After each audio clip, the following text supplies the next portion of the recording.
Dark Winter, an improvised mystery by Shorty. Let's see where this audio takes us. Veronica. The vicar had a twinkle in his eye and once again bent over to regard the crucifix. He appeared to be trying to take it out, but it wasn't budging. He twisted it left and right. I can't quite get at it. Can we, well, would you mind removing all these blankets and stuff? Of course. So between us, we hefted out thick blankets, musty pillowcases, and old board games. Eventually, the window seat was empty. I looked inside. I couldn't see anything but the cross. I looked at the vicar, bemused. He just smiled. He was delighted. He then slipped off his shoes and his jacket and proceeded to climb into the window seat.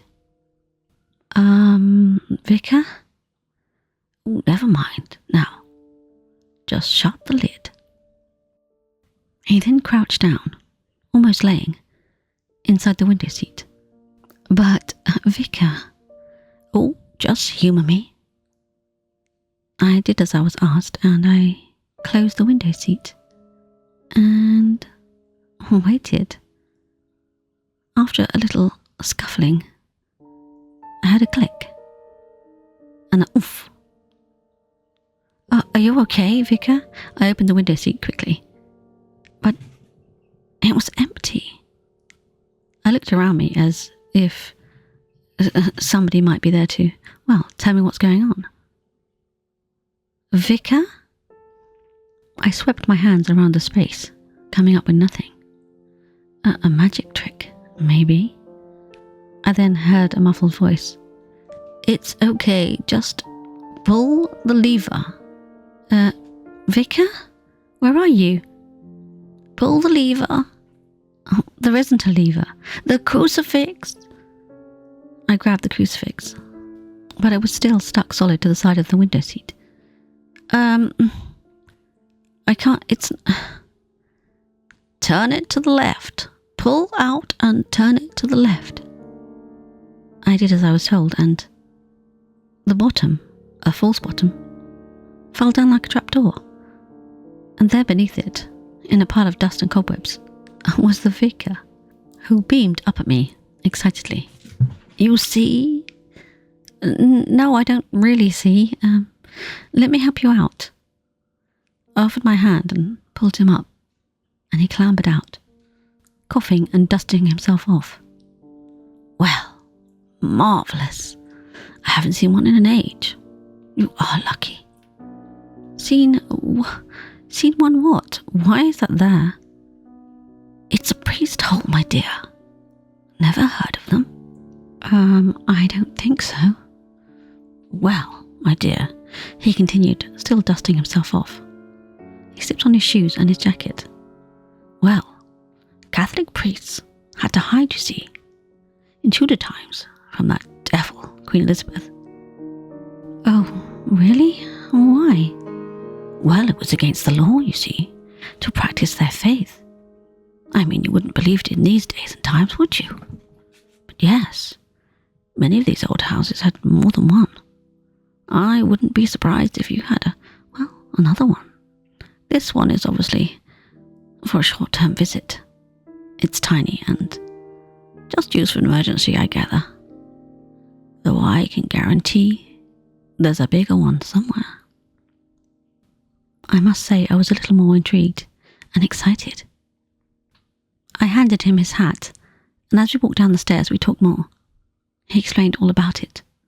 It was fascinating. In fact, I wrote a book about it.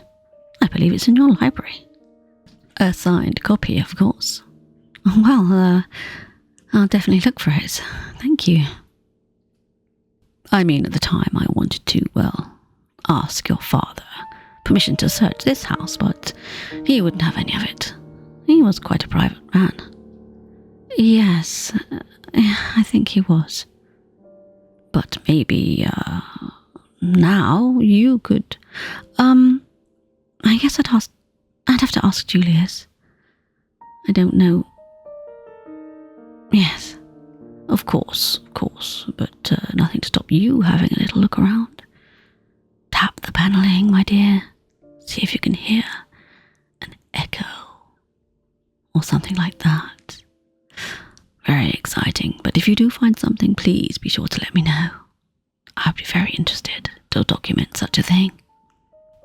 I showed him to the door. Yes, of course, but could we keep this between us for now? Yes, I want to surprise Julius with it myself. He smiled and doffed his hat, then placed it firmly on his head, bidding his goodbyes. I watched him walk down the gravel path and waved, and then closed the door and ran back upstairs, inspecting the window seat once again. I stepped inside and pulled the lever myself, making sure to stand up and not let it close behind me. I searched underneath every inch. I got nothing but spider webs and dust. I guess it's not been used in an age.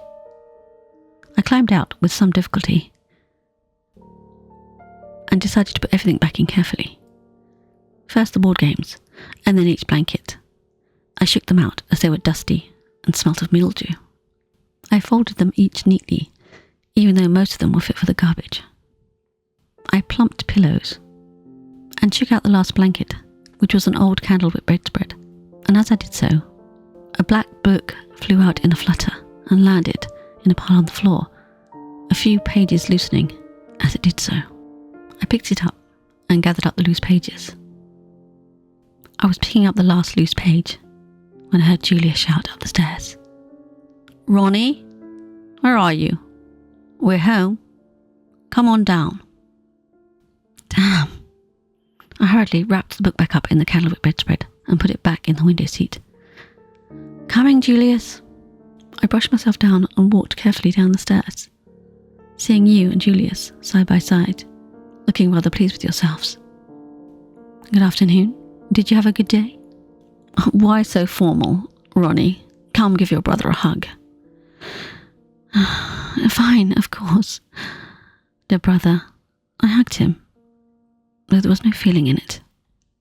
And what about dear Max? Come along, I know you're sweet on him. He pushed me towards you, and I gave you a peck on the cheek. Now, isn't that better? Much more friendly. We've missed you these past few days, haven't we, Max? Max nodded obligingly. Oh, well, I was resting, of course. Well, I need to talk to you about something, dear Ronnie. Come into the study with me. It's been a tiring day and, well, this news just won't wait. I think you'll be really excited about it. I followed you both into the study, and Julius nodded to the decanter. Pour me a drink, will you, Ronnie? I poured him a large brandy. I looked at you, and you shook your head. Okay, Julius, what's the big news? He took a large sip from his brandy. Well, Ronnie, it's something I've been talking about to some developers. Developers? What do you mean? Look, Ronnie, this place is far too big for us. There's two of us. Well, at the moment there's four. Max and the cook. Ronnie, she doesn't sleep here, and of late I've realised you're just not happy roaming about these rooms. And to be honest, I don't like it here anymore. So, I've been talking to some people. What do you mean, talking to people? Why? Without me? What are you planning? He held up his hands. Oh, Ronnie, come along now. Let's not get hysterical. Why not have that drink? I don't want to drink. Just tell me what you're talking about, please. Well, turning this place, this old mausoleum, into luxury flats. My mouth hung open, and for a moment I just gaped at him. No, Julius. This is my home. Yes, Ronnie, but by then, you'll have a new home. That's another bit of news I want to... What news now? I really can't take any more. Well, Max here is... Max, do you want to take over? Max looked sheepish. Okay. Max here has asked for my permission to marry you.